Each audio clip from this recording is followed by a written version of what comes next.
यानी कछुआ हो गया आपका, क्रोकोडाइल मगरमच्छ हो गया, क्रो यहाँ पे उड़ने वाला पक्षी हो गया, डक वो पानी में भी रह लेती है, फिश भी पानी में रह सकती है, तो पानी से संबंध है इनका, है ना। लेकिन क्रो का नहीं है, क्रो बेचारा कैसे रहेगा, वो जमीन पे ही रह, मतलब वो दोनों जगह पे नहीं रह सकता जैसे कछुआ और वो सब है। तो यहाँ पे क्रो ऑड वन आउट है, क्रो क्या है, ऑड वन आउट है। सिंपल आसान सा सवाल है, तो इसमें तो क्या ही बात करें। आगे बढ़ते हैं क्वेश्चन नंबर 34 पे। ये थोड़ा सा बड़ा सवाल है, लेकिन एक क्वेश्चन इस तरह का आता है, टाइम एंड डिस्टेंस का, मैप का, डायरेक्शन का, ये 3-4 ऐसे क्वेश्चन है जो सब जगह पे आपको देखने को मिल जाते हैं ईवीएस में, मतलब हर सेट में लगभग। A person boarded N express train on 29 नवंबर 2019, 2019 में 29 नवंबर को एक व्यक्ति ट्रेन पकड़ता है, बोर्ड करता है सूरत गुजरात से फॉर नागरकोइल जो कि केरला में है। तो व्यक्ति को गुजरात से केरला जाना है। The train departed from Surat at 1945 hours. ठीक है, रट्टे तो नहीं लगा लिए, जवाब गलत जवाब दे रहे हो भाई, बहुत जल्दी में जवाब दे रहे हो, इसका मतलब बी ऑप्शन कह रहे हैं 45% लोग। इतनी जल्दी कैसे, अभी तो मैं पढ़ नहीं पाई, आप लोगों ने जवाब दे दिया। सी ऑप्शन 45% लोग कह रहे हैं। चलो ठीक है, कोई व्यक्ति 29 नवंबर 2019 को, अब हमें पता है एक एक्सप्रेस ट्रेन बोर्ड करता है, ठीक है, किस टाइम चला है वो 29 नवंबर को, 19:45 पे। अब आपको यहाँ पे 24 आवर फॉर्मेट पता होना चाहिए कि 24 घंटे वाला जो फॉर्मेट है। अब 19:45 अगर हम 12 बजे से गिनती 19 तक जाएंगे तो 7:45 समय आ जाएगा, 12 और 7 19 होते हैं, मतलब शाम के 7:45 की बात हो रही है ना। 24 आवर फॉर्मेट में यही होता है। तो अगर हम बात करें तो 7:45 पे उसने ट्रेन बोर्ड की है शाम को, क्योंकि 19:45 की बात हो रही है। अगर सुबह की होती तो 7:45 ही लिखा होता, 19 थोड़ी लिखा होता। वो दिन के 12 बजे के बाद फिर 13-14 बजने शुरू हो जाते हैं, बेसिक बात है। और 1 दिसंबर 2019 को 11:45 बजे नागरकोइल पहुंची है ट्रेन, मतलब सुबह पहुंची है, नहीं तो रात को तो 23 बजे हो जाता, 11 बजे को 23 बजे कहेंगे अगर रात को पहुंचती तो। कितनी डेट को पहुंची है, 1 दिसंबर को। और हमें पता है 29 नवंबर, मतलब नवंबर क्या 30 दिनों का महीना है, 31 का नहीं होगा ना। तो अब हमें पता है 29 की शाम को 7:45 बजे ट्रेन चली थी, 30 की शाम को 7:45 बजे चलती रही, मतलब 24 घंटे हो गए। 30 की शाम को 24 घंटे हो चुके थे। अब 1 की सुबह अगर हम बात कर रहे हैं तो 1 की सुबह 7:45 पे कितने घंटे हो गए, 12 घंटे और हो गए। ठीक, 12 घंटे और हो गए तो 36 घंटे की बात हो गई। अब तब भी अगर हम देख रहे हैं सुबह 7:45 पे, फिर 11:45, 3 घंटे और हमें जोड़ने पड़ेंगे, उसमें भी 4 घंटे, सॉरी, तो 40 घंटे का सफर हो गया। 11:45 तक 4 घंटे और ऐड करेंगे तो टोटल टाइम जो हो गया वो 40 घंटे का हो गया। ये थोड़ा सा आपको दिमाग में कैलकुलेट करना पड़ेगा, या रख के देख सकते हो। तो वो 40 घंटे का टाइम हो गया, क्योंकि डेट का जरूर ध्यान रखना है यहाँ पे, नहीं तो गड़बड़ हो जाएगी। अगर किसी को ये नहीं पता भाई नवंबर में 30 दिन होते हैं तो गड़बड़ है फिर तो ये 40 आवर्स की अगर हम बात करें, टोटल जो टाइम टेकन है ट्रेन का वो है 40 घंटे। यदि सूरत से नागरकोइल के बीच की दूरी दी हुई है इन्होंने 2120 किलोमीटर, डिस्टेंस हमें दे दिया 2120 किलोमीटर। फॉर्मूला क्या है अपना, SDT, यानी स्पीड बराबर डिस्टेंस अपॉन टाइम, ये हम लगाते हैं। तो अब हमें डिस्टेंस दिया हुआ 2120 किलोमीटर, टाइम कितना लगा 40 घंटे का, डिवाइड करेंगे कुछ तो आ ही जाएगा, आपको पता है 4 पंजे होते हैं 20 और 4 ती होते हैं 12, या फिर 4 5 जा 20 और 4 3 जा 12। ठीक है बात, तो 53 किलोमीटर पर आ गया आंसर, सिंपल। अब इसमें ध्यान दे देना कि पर किलोमीटर प्रति घंटा के हिसाब से दी हुई हो, नहीं तो यहाँ पे कुछ गड़बड़ होगी अगर, तो चेंज करके ही आंसर निकालना पड़ेगा फिर। तो ये 60 किलोमीटर वाले जो थे वो अपने आप को बचाए, ठीक है ना। चलिए आगे बढ़ते हैं, क्वेश्चन नंबर 35 देखिएगा। तो एक क्वेश्चन इस तरह का जरूर आएगा, इसको ये मत सोचिए कोई और बता दे जवाब, ऐसे क्वेश्चन को रोक के खुद से ही सॉल्व करिए। ये मैंने डाला इसलिए कि संख्या ही चेंज होगी, अदरवाइज एक क्वेश्चन डिस्टेंस पे, एक मैप पर, एक डायरेक्शन पे, इस तरह क्वेश्चन आते हैं। विच one of the following is a weight lifter of international fame, ये हमें पता ही है, यहाँ पे बस ऑप्शंस चेंज कर दिए। तो सूर्यमणि, कर्णम मल्लेश्वरी, तो हमें पता है कर्णम मल्लेश्वरी, ठीक है ना। सूर्यमणि की भी आपकी कहानी है आपकी बुक में। क्वेश्चन नंबर 36 देखिएगा, which of the following is a group of roots, यानी कि जड़ों का समूह, रूट्स। तो बीट रूट, पोटैटो, जिंजर, क्या रूट्स का समूह। फटाफट से जवाब दीजिएगा, जवाब दीजिए फटाफट। ये आसान सा सवाल है, कई बार आ चुका है। गाजर एक रूट है, बीट रूट, चुकंदर जिसको हम कह रहे हैं, और रेडिश, ये 3 का ही समूह प्रॉपर बन पा रहा है, नहीं तो बाकियों में समूह प्रॉपर नहीं बन पा रहा कि वो रूट्स हैं। क्वेश्चन नंबर 37 देखिएगा, desert oak is a tree which is found in. Desert oak के बारे में बात हो रही है, फटाफट से जवाब दीजिएगा। डेजर्ट ओक यानी रेगिस्तानी ओक, इस पे क्वेश्चन कई बार आया हुआ है, अलग अलग ऑप्शन आपको दे देगा। ये तो सबसे आसान क्वेश्चन है जो एक लाइन में पूछ लिया, नहीं तो इसको घुमा के भी पूछा जा सकता है, ठीक। तो desert oak is a tree which is found in Abu Dhabi, Australia, desert of Rajasthan, या फिर डेजर्ट ऑफ यूएई। देखिए ये डेट पाम्स की बात होती है तब वो अबू धाबी या यूएई की तरफ जाएंगे हम, जिसको खजूर का पेड़ कहते हैं हम। बात हो रही है डेजर्ट ओक की, तो ओक मिलता है ऑस्ट्रेलिया में, ऑस्ट्रेलिया में डेजर्ट ओक पाया जाएगा ऑस्ट्रेलिया में। अब इसके बारे में कुछ विशेषताएं हैं इसकी कि लीव्स कम होती हैं, ऊंचाई बहुत होती है, लोग पाइप लगा करके पानी पीते हैं इसकी जड़ों में, तने में, वो सब देखिएगा। Desert oak is a tree that is found in Australia. तो डेजर्ट ओक कहां मिलेगा? ऑस्ट्रेलिया में। It grows almost as tall as your classroom wall, ये एनसीईआरटी में दिया हुआ है। जितना ऊंचा आपका क्लासरूम वॉल है, मतलब इतना उसकी ऊंचाई बहुत है, 10-12 मीटर या आई थिंक इस तरह की होती है। पोल पहले ही रिमूव कर दे रहे हैं, अच्छा कोई बात नहीं, वो थोड़ी स्पीड ज्यादा चल रही है, शायद कर लेंगे मैनेज, अभी थोड़ा ध्यान रखेंगे। It has very few leaves, इसमें पत्ते कम होते हैं। Roots go deep into the ground till they reach water, जो रूट्स हैं वो ग्राउंड लेवल वाटर तक पहुंचती हैं। और वाटर जो है स्टोर होता है किसमें? ट्री ट्रंक में, तने में पेड़ के। और उसको लोकल लोग जो वहां के होते हैं, पानी की कमी होने पर क्या करेंगे? एक थिन पाइप का इस्तेमाल करेंगे, पाइप का इस्तेमाल करके और ट्री ट्रंक से पानी पी जाते हैं। ये डेजर्ट ओक के बारे में बात हो रही है। यही अगर बनियन ट्री के बारे में, बरगद के पेड़ के बारे में बात हो रही होती तो बात क्या हो जाती कि उसकी जो नीचे हमें ब्रांचेस लगती हैं वो उसकी रूट्स होती है, जड़ें होती हैं और वो सब। चलिए क्वेश्चन नंबर 38 देखिए फटाफट से, क्या है? Consider the following statements about Nepenthes a plant which hunts. बहुत इंपॉर्टेंट है, बहुत बार पूछा जा चुका है। नेपेंथीज पौधे के बारे में जो कि शिकार करता है, उसके बारे में कौन सी बात सही है? पहला option, this plant is found in Australia, Indonesia and Meghalaya in India. यानी अगर हम बात करें तो ये ऑस्ट्रेलिया में पाया जाता है, ठीक है, इंडोनेशिया में पाया जाता है, ठीक है, और मेघालय में पाया जाता है भारत के अंदर। अगर हम बात करें, ये बात तो सही है, हमने एनसीईआरटी में पढ़ी है। It has a pitcher like shape and the mouth is covered by a leaf. यानी एक घड़े की जैसी शेप होती है, एक पिचर की जैसी शेप होती है, और जो घड़े को जैसे ऊपर से कवर करते हैं वैसे इसमें एक लीफ होती है जो इसके ढक्कन की तरह काम करती है, ठीक है ना? बहुत बढ़िया आकृति। अगर हम बात करें, it can trap and eat only small insects, यानी छोटे मोटे कीड़े मकोड़ों को ही फंसा पाता है। It emits a pleasant sound to attract small insects which get trapped and cannot go out। देखिए ये साउंड नहीं निकालता, ये कोई गाने नहीं गाता ये पिक्चर प्लांट या नेपेंथीज जिसको हम कह रहे हैं, ये स्मेल छोड़ता है एक, जिससे पौधे बोल रही हूँ, जो इंसेक्ट्स हैं वो फ्रॉग वगैरह और ये सब क्या होते हैं? अट्रैक्ट होते हैं। तो ये तो बात सही नहीं हो सकती। दोनों ए और बी बात 100% सही है। अब हमें जवाब ढूंढना है यहाँ पे, और जवाब आज तक किसी को नहीं मिला, हमें कहां से मिलेगा बताओ एक बार।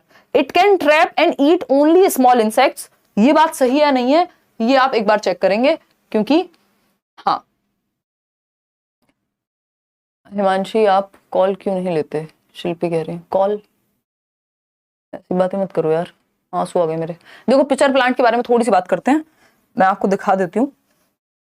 अगर हम बात करें यहाँ पे, ये है पिक्चर प्लांट जिसको नेपेंथीज भी कहते हैं, है ना? ये क्या है? ये एक तरह का हंटिंग प्लांट है जो हंट करता है, शिकार करता है किसका? इंसेक्ट्स का, जो भी उसके आसपास इंसेक्ट्स होते हैं, इवन फ्रॉग और ये सब जो आपके रेट्स वगैरह हैं। तो अगर हम बात करें, इसके ऊपर एक इसकी घड़े जैसी शेप है ना? अपने अंदर इसके पास कोई इसकी खुशबू सूंघते हुए कोई आकर के बैठेगा, खुशबू से पहचान के, और ये उसको बंद कर लेगा और मर जाएगा वो इंसेक्ट जो भी इसके अंदर बैठा होगा, क्योंकि बाहर नहीं निकल पाएगा। तो plants which trap and eat frogs, insects and even mice, चूहों तक को खा जाते हैं। तो ऐसा नहीं है कि सिर्फ स्मॉल इंसेक्ट्स को खा रहे हैं, ये फ्रॉग यानी आपके मेंढक को भी खा जा रहे हैं, इंसेक्ट्स को भी खा रहे हैं, चूहों को भी खा जाते हैं, ठीक। Picture plant Nepenthes is one such plant, उनमें से एक पौधा है। It is found in Australia, Australia में पाया जाता है, इंडोनेशिया में भी पाया जाता है, और भारत में अगर हम बात करें तो मेघालय में पाया जाता है, बारिश वाले क्षेत्रों में आई थिंक पाया जाता होगा। The plant has a special smell that attracts insects to it, अपनी स्मेल के कारण ये खींच लेता है। पिक्चर लाइक शेप इसकी होती है, ठीक है ना?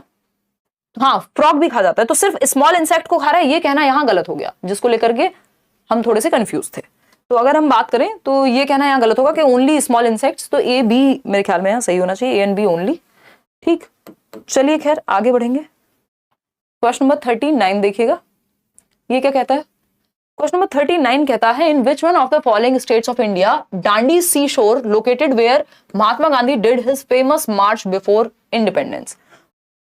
मतलब महात्मा गांधी ने एक यात्रा की, दांडी यात्रा जिसको हम कहते हैं, वो नमक वाली जो बात थी पूरी एनसीईआरटी में हमने कहानी पढ़ी हुई है।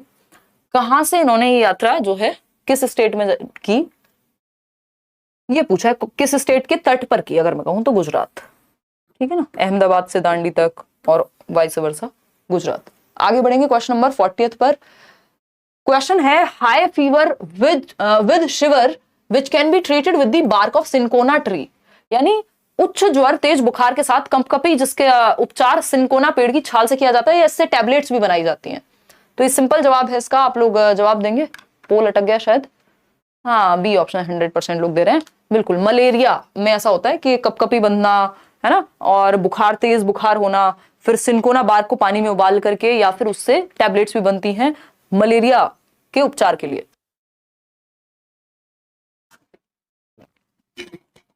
और एक डॉक्टर थे, उनका नाम लिखो फटाफट से, एनसीईआरटी में पढ़ा है हमने। उनके कारण हमें पता लग पाया था कि मलेरिया मच्छर से होता है। अदरवाइज लोग क्या सोचते थे, जो फीमेल एनाफिलस होती है उसी से होता है ना, नहीं तो इससे पहले लोग सोचते थे कि ये गंदे पानी से होता है। ठीक, तो B option is the right answer. और इसमें इनका मन करता तो क्वेश्चन को ऐसे भी पूछ सकते थे कि कौन सी एक बीमारी है जो मच्छर से नहीं होती, तो आंसर टाइफाइड हो जाता, क्योंकि मलेरिया भी लिख दिया, चिकनगुनिया और डेंगू वगैरह। चलो खैर, आते हैं क्वेश्चन नंबर 41 पे। ये बहुत ही प्यारा सा जवाब है, मतलब सवाल है, सॉरी। देखिएगा, 50 क्वेश्चन हमको करने हैं और थोड़ी सी हिम्मत आपको बांध के रखनी पड़ेगी। एक डॉक्टर साहब हैं जिनका घर एक्स पॉइंट पे लोकेटेड है, उनका हॉस्पिटल जो है वाई पॉइंट पे। कई बार बच्चा हो जाता है कि उस बच्चे का स्कूल है एक्स पॉइंट पे, घर है वाई पॉइंट पे। एक डायरेक्शन का क्वेश्चन चिपका देते हैं प्यार से। देयर इज नो स्ट्रेट लेन, घर से सीधा रास्ता होता ही नहीं है, क्योंकि ये क्वेश्चन नहीं बन पाएगा ना अगर सीधा रास्ता हो गया तो।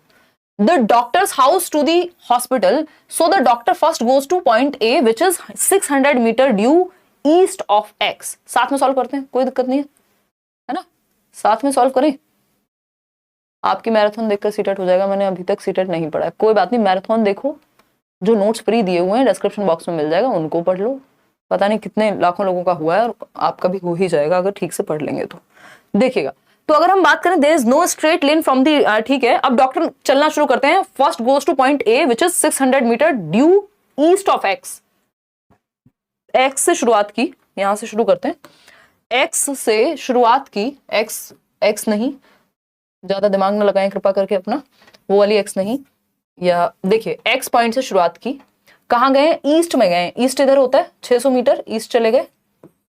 पॉइंट क्या आ गया, ए पॉइंट आ गया, ठीक है ना। ये तो हमें बेसिक पता है इतना तो, कि भाई ऊपर नॉर्थ होता है जिसको उत्तर दिशा कहते हैं, नीचे साउथ होगा, दक्षिण कहेंगे, ईस्ट पूर्व कहेंगे, और वेस्ट पश्चिम कहेंगे, ठीक है ना। बीच में यहाँ पे नॉर्थ ईस्ट होगा, पेपर में जाके बना भी सकते हैं जिनको ज्यादा दिक्कत हो। ये साउथ वेस्ट होगा, ये साउथ ईस्ट हो जाएगा इसके बीच में, और ये नॉर्थ वेस्ट हो जाएगा। तो 4 मुख्य दिशाएं, और बाकी तो आपको पता ही है, इनके बीच में निकाल लेंगे आप। ठीक, देखिएगा एक बार, अगर हम बात करें तो 600 मीटर कहां गए, ये ईस्ट की तरफ चले। फिर उसके बाद क्या किया इन्होंने, then goes to point B, फिर पॉइंट बी की तरफ भी जा रहे हैं, which is 450 metre due south. 450 metre south है ए पॉइंट के। अब ए पॉइंट ये है, 450 मीटर साउथ में चले गए, है ना, 450 मीटर साउथ में चले गए। क्या आ गया, बी पॉइंट आ गया, ठीक है जी। हमारे पास बहुत टाइम है, पेपर में उतना टाइम नहीं होगा, थोड़ा जल्दी करने की कोशिश करना आप लोग, ठीक। फिर अगर हम बात करें यहां पर, then to C which is 120 metre due west of B. अब बी के वेस्ट में है 120 मीटर, ठीक है ना। सी पे पहुंचना है अब इनको, जो 120 metre due west of B है। अब बी के वेस्ट में है, बताओ एक बार, वेस्ट तो वेस्ट ही रहेगा ना। कितना था, 120 मीटर, आई थिंक 120 मीटर। अब ये पता नहीं सी पे पहुंच गए आई थिंक। देखिएगा, अगर हम बात करें, and finally reaches the hospital at Y which is 90 metre due north of C. अब सी के नॉर्थ में 90 मीटर मात्र, ठीक है ना, 90 मीटर में होगा, या तो ऐसे ऐसे कैसे भी होगा। तो अगर हम बात करें, अब यहां से ये कह रहे हैं कि ये हॉस्पिटल तो पहुंच गए भाई साहब। With respect to the hospital the correct direction of the doctor's house. अब हॉस्पिटल से पूछा है इन्होंने कि डायरेक्शन क्या होगी, तो हॉस्पिटल पहुंच गए, यहां से घर की डायरेक्शन यहाँ पे होगी एक्स पे, तो एक तो नॉर्थ में ऊपर जाएंगे, ऊपर से वेस्ट की तरफ जाएंगे, तो नॉर्थ वेस्ट ही होगी। ऐसे ही आपको भी अपनी कैलकुलेशन खुद ही समझ आएगी, कई लोगों को मेरी भी नहीं समझ आ रही होगी। तो ये कितना हो गया, नॉर्थ वेस्ट में हो गई डायरेक्शन। क्यों, क्योंकि एक तो ऊपर है, ऊपर से वेस्ट की तरफ है, ये हमने देखा ही था ना, तो नॉर्थ वेस्ट हो गई डायरेक्शन। तो नॉर्थ वेस्ट कहीं ऑप्शन में है भी, या कई बार ऐसा होता है हम जो डायरेक्शन निकालते हैं वो पेपर में आती ही नहीं है। B option is the right answer, ठीक है, नॉर्थ वेस्ट हमारे पास है। आगे बढ़ेंगे, क्वेश्चन नंबर 42, जिनकी इससे अलग आई हो थोड़ा दोबारा से चेक कर लें। Question number 42, Cheraw is the dance form of the people of. Cheraw पे बहुत क्वेश्चन आया हुआ है, चिराओ कह देते हैं हम इसको, कहाँ के लोगों की डांस फॉर्म है। कुडुक लैंग्वेज कहाँ की है ये भी पूछ लेता है, तो झारखंड लिखा हुआ है, हमें पता है कुडुक, वहां के लोग कुडुक भाषा बोलते हैं।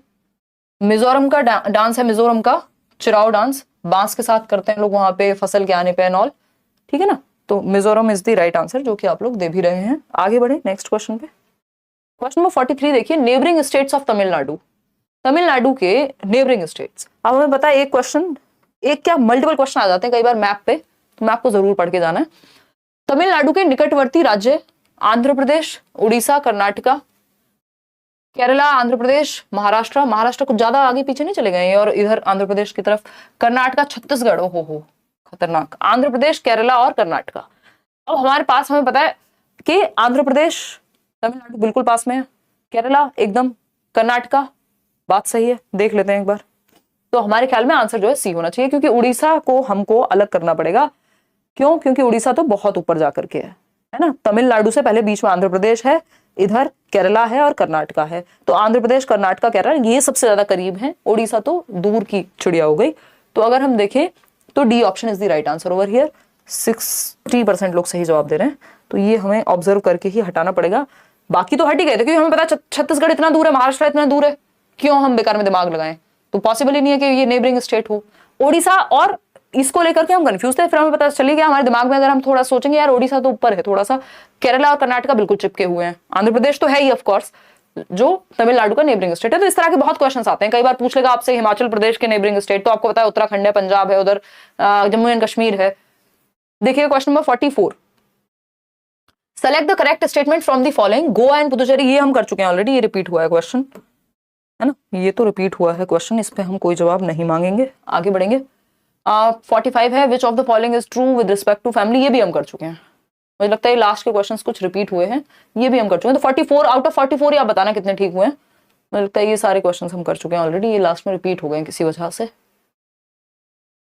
ये भी हम कर चुके हैं। चलिए 44, ये पीडीएफ आपको मिल जाएगा आज के आज ही रात को, मतलब सुबह सोने से पहले मैं आपको दे दूंगी। आउट ऑफ 43 कितने ठीक हुए वो आप बताइएगा। सेशन आपको पसंद आया हो तो लाइक शेयर आप कर लीजिएगा। कहाँ मिलेगा पीडीएफ? किसी भी फेक चैनल, फेक वेबसाइट से नहीं जुड़िएगा। कोर्स लेना है तो करियरविल ऐप, और अगर हम टेलीग्राम पे जा रहे हैं तो लेट्स लर्न स्क्वाड, ये सर्च करेंगे। 8.5 से ज़्यादा लाख लोग वहाँ पे जुड़े हुए हैं, ठीक है ना। तो चलिएगा, खैर आगे बढ़ते हैं। और लाइक शेयर सब्सक्राइब आपने कर दिया होगा। इस टाइम पे जो आपका मैराथन सेशन है वो है 10 अगस्त से, और 10 से 15-16 तक मैं कोशिश करूंगी, या मतलब 20 से पहले पहले आपके सारे मैराथन्स हो जाएंगे, और बहुत ही क्रिस्प तरीके से रखेंगे ताकि सारा रिवीजन का समय आपको मिल सके, है ना। अब कुछ कारणवश ऐसी सिचुएशन बनी कि वो डिले करने पड़े, नहीं तो 1 तारीख से ही लेने थे। पहले ही बफरिंग का नाटक, फिर थोड़ा सा समस्याएं परिवार में। तो आउट ऑफ 43 क्वेश्चन जो है वो कितने ठीक हुए वो आप कॉमेंट्स में बता ही देंगे। और ये कॉन्सेप्ट्स को मल्टीपल रिवीजन चाहिए तो वो जो आपको नोट्स मिले हुए हैं एनसीईआरटी के, उनको रिवाइज कर लीजिए। 39 आउट ऑफ 44, 30, 34, 37, बहुत बढ़िया यार, ठीक है ना। हाँ मैम सब पढ़ लिया फिर भी डर लग रहा है, वो नेचुरल है विचार, है ना। कितना प्यारा नाम आपने रखा है अपना, पता नहीं घर वालों ने रखा है नहीं, बट आपने रखा है, अच्छा है। विचार ये नेचुरल है, थोड़ा बहुत डर लगना स्वाभाविक बात है, इसका मतलब आप सीरियस हैं उस चीज के लिए। ऑल द बेस्ट भाई मेरी तरफ से। इसने अभी तो मैं जुड़ी हुई हूँ साथ में, पेपर तक तो बहुत काम करना है अभी। आज बफरिंग नहीं थी ना कंपैरेटिवली, एक बार बताना मेरे को कमेंट करके सेशन के बाद। मेरे ख्याल में बफरिंग नहीं रही होगी, फिर भी आपका कोई डाउट हो तो आप कमेंट्स में पूछ लीजिएगा। धन्यवाद। आंसर बिल्कुल आंसर मार्क करके दूंगी आदित्य मैं पीडीएफ में, डोंट वरी। आज वाली प्रीवियस पीडीएफ तो फिर आंसर के साथ नहीं मिलेंगी आपको, बिना आंसर के साथ मिलेंगी। मैम क्या अभी आपसे सीडीपी के क्वेश्चंस गलत होता है क्या? अभी भी अभिषेक बहुत रेयर होता है, मतलब ऐसा होता नहीं है, बट कई बार क्या होता है कि फिर वो गलत नहीं होता, उसमें फिर दिमाग अटक जाता है। उसका रीजन क्या होता है? बहुत रेयर क्वेश्चंस में होता है वैसे ऐसा। उसका रीजन ये होता है कि बोर्ड क्या मान के चल रहा है, फिर 2 चीजें सही होंगी और वो आपको पता है या सही ही होंगी, किसी किसी क्वेश्चन में ऑफ कोर्स ऐसा होता ही होगा, बट तो उसमें वो कॉन्ट्राडिक्शन आता है कि अगर हम थियरी से चलें या कॉन्सेप्ट से चलें और मेरे को वो इंट्यूशन आ रहा होता है कि नहीं यार बोर्ड इसके साथ जाएगा, तो वो वैसा सा कई बार हो सकती है, ये सिचुएशन बनती है ऑफ कोर्स, बट ऐसा नहीं होता कि बिल्कुल ही कुछ और ही हो गया, मतलब पूछा था जाना था जापान चले गए कहीं और, वो वाला सीन नहीं होता। बट ऑफ कोर्स इंसान ही है ना। देखिए ऑफलाइन क्लास यार अभी के लिए इस बार की ऑफलाइन क्लासेस को कैंसिल ही किया गया है। उसका रीजन है कि आप लोग की स्ट्रेंथ बहुत ज्यादा होगी और जो स्पेस होता है अपना उसमें कुछ तो काम चल रहा है, तो जो दूसरे क्लासरूम्स हैं वो मुझे लगता नहीं वो जस्टिस नहीं हो पाएगा फिर के आप लोग कुछ 100s ही लोग वहां बैठे हैं, मतलब 200-300 लोग की सिटिंग है तो उससे ज्यादा आप लोग आते ही हैं, तो उसमें दिक्कत हो जाएगी थोड़ी। तो अभी के लिए उसको रोका है इस बार, नेक्स्ट सीटेट में या इन बिटवीन जब भी मौका मिलेगा D++ में तब रखेंगे ऑफलाइन, इतने वो स्पेस तैयार हो जाएगा। कंस्ट्रक्शन का कुछ काम चल रहा है उसमें। चलिए कल मिलते हैं फिर, टेक केयर। कल 9 बजे मिलेंगे टाइम से, आज थोड़ा लेट थे। Thank you so much. Like share subscribe करके कमेंट में जो भी आपकी बात हो आप लिख दीजिएगा, कोशिश करूंगी मैं पढ़ लूँ, सारे कमेंट तो नहीं पढ़े जाते हैं। 37/44 2-3 क्वेश्चन गलती से गलत हो गए। Thank you so much ma'am, आपका मैराथन का वेट है मैम, जल्दी करा दो, आज बफरिंग नहीं थी। बस यही सुनना था अंशु, हम इतने दुखी हो गए हैं, 2 दिन तक तो लगातार काम चला है इंटरनेट पे और सब कुछ पूरा चेंज करा दिया है। हो सकता है कल एक और एक्स्ट्रा वाईफाई भी लग जाए, बट लेट्स सी। चलिए टेक